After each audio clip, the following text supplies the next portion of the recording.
Assalamualaikum warahmatullahi wabarakatuh. Perkenalkan, saya Resa Ardila dengan nomor BP 2010932001, merupakan mahasiswa yang mengambil mata kuliah metodologi penelitian. Pada kesempatan kali ini, saya akan mempresentasikan proposal penelitian saya dengan judul Upaya Mereduksi Waste untuk Mengoptimalkan Proses Produksi di PT XYZ. Untuk yang pertama, kita masuk ke bab 1 pendahuluan. Untuk latar belakang masalah dari penelitian ini, seperti yang kita ketahui bahwa pertumbuhan industri pangan di Indonesia saat ini berkembang secara pesat. Salah satunya di Kota Padang, berdasarkan data dari Badan Pusat Statistik tahun 2022, Kota Padang memiliki jumlah penduduk sebanyak 919.145 jiwa. Nah, jumlah penduduk inilah yang merupakan jumlah yang sangat menjanjikan untuk mendirikan usaha pangan. Tingginya minat penduduk akan olahan hasil industri pangan dapat dilihat dari pertumbuhan industri pangan yang semakin meningkat setiap tahunnya. Berdasarkan data dari Badan Pusat Statistik tahun 2023, dapat dilihat pertumbuhan jumlah industri pangan yang disajikan dalam bentuk grafik ini. Nah, berdasarkan grafik, kita lihat bahwa setiap tahun dari tahun 2018 sampai 2022, terjadinya peningkatan jumlah industri pangan di Kota Padang. Nah, berdasarkan hal itulah, maka semakin ketatnya persaingan antar industri pangan untuk bertahan di tengah persaingan ini, maka industri pangan diharapkan untuk meningkatkan nilai produk yang dihasilkan tanpa mengurangi keuntungan yang diperoleh.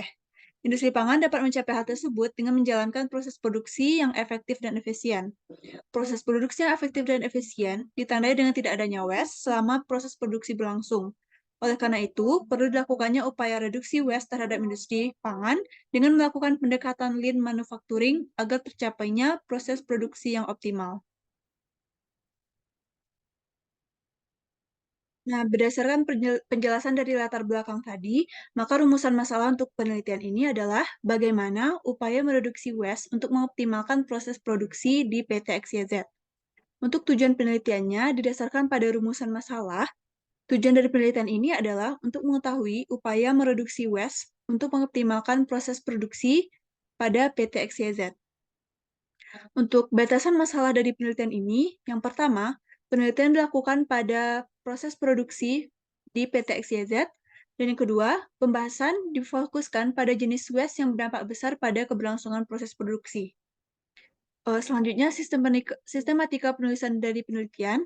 Yang pertama dimulai dari bab 1 pendahuluan yang menjelaskan latar belakang penelitian, rumusan masalah, tujuan penelitian, batasan pelaksanaan penelitian, dan sistematika penulisan.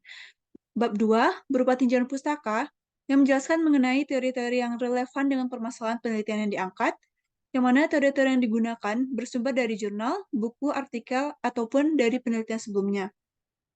Kemudian bab 3, metodologi penelitian, yang mana bab 3 ini berisi mengenai langkah-langkah serta penggunaan metode yang dibuat secara sistematis dan relevan satu sama lainnya dalam menyelesaikan penelitian.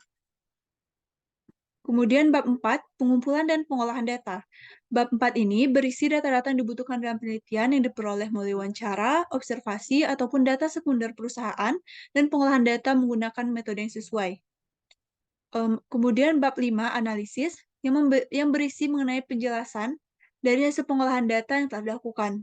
Dan terakhir, bab 6, penutup, berisi kesimpulan dari penelitian dan saran untuk penelitian selanjutnya. Kemudian kita masuk ke bab 2, tinjauan pustaka.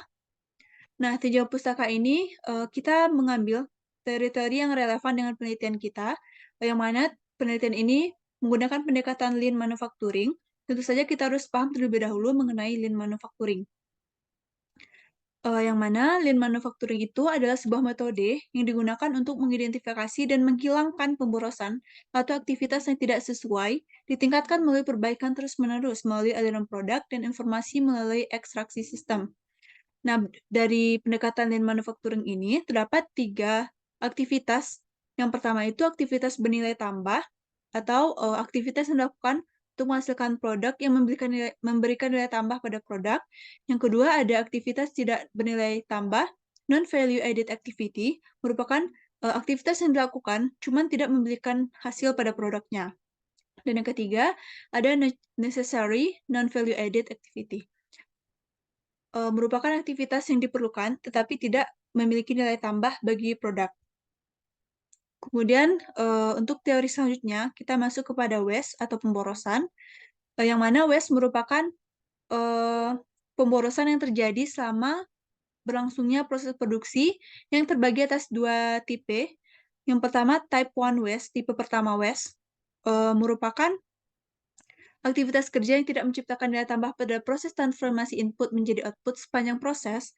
Namun, aktivitas tersebut pada saat sekarang ini tidak dapat dihindarkan karena berbagai alasan atau biasa disebut dengan incidental activity. Nah, yang kedua, type 2 waste merupakan aktivitas yang tidak menciptakan nilai tambah dan dapat segera dihilangkan. Nah, type 2 waste ini yang biasa kita kenal dengan waste. 7+1 waste. Yang pertama itu ada overproduction, memproduksi lebih pada kebutuhan pelanggan. Yang kedua ada waiting, menunggu. Yang ketiga ada transportation. Yang keempat ada extra processing. Yang kelima ada inventories atau penyimpanan. Yang keenam ada motion atau gerakan. Yang ketujuh defect atau produk cacat. Dan yang kedelapan non-utilized talent. Untuk teori selanjutnya, kita masuk ke value stream mapping, yang mana value stream mapping ini adalah urutan aktivitas yang diperlukan untuk merencanakan, menghasilkan, dan memberikan barang atau jasa kepada pelanggan sesuai permintaan, termasuk aliran ganda, informasi, dan material. Nah, value stream mapping inilah yang nanti kita gunakan untuk memetakan seluruh kegiatan yang terjadi dalam bentuk aliran proses, aliran material, aliran produk, dan aliran informasi. Berikut ditampilkan beberapa simbol value stream mapping yang dapat dilihat pada tabel. Untuk teori selanjutnya, kita masuk ke diagram sebab akibat, yang mana diagram sebab akibat ini merupakan suatu gambaran penggunaan pendekatan grafis yang sederhana sebagai sarana untuk memecahkan masalah dengan menganalisis secara sistematis semua faktor penyebab yang menghasilkan satu efek tunggal. Nah, diagram ini memiliki tujuan untuk mengidentifikasi akar penyebab suatu masalah yang kemudian dianalisis lebih lanjut dan bermanfaat untuk menghilangkan kondisi yang menyebabkan ketidaksesuaian produk yang dihasilkan. Untuk contoh dari diagram sebab akibat atau yang biasa disebut fishbone diagram dapat dilihat pada gambar. Kemudian kita masuk ke bab 3, metodologi penelitian. Yang pertama, studi literatur. Nah, studi literatur pada penelitian ini diperoleh dari buku, jurnal, atau referensi lain yang relevan, yang mana teori-teorinya berkaitan dengan topik pada penelitian, yaitu konsep lean manufacturing, definisi dan jenis-jenis waste, dan konsep value stream mapping. Kemudian yang kedua, studi lapangan. Studi lapangan ini dilaksanakan dengan pengamatan langsung ke PT XYZ, yang mana pengamatan itu dilakukan dari awal proses produksi sampai akhir dari proses produksi.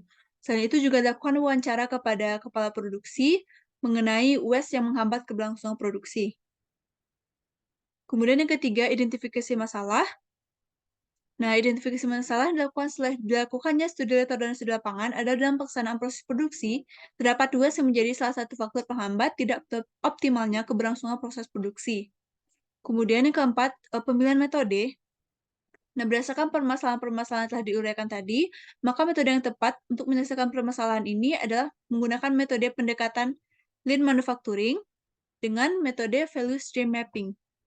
Di mana value stream mapping ini untuk memvisualisasikan alur proses produksi dari awal hingga akhir, sehingga dapat diidentifikasi jenis-jenis waste-nya, yang nantinya penyebab waste-nya tersebut akan kita analisis menggunakan diagram fishbone.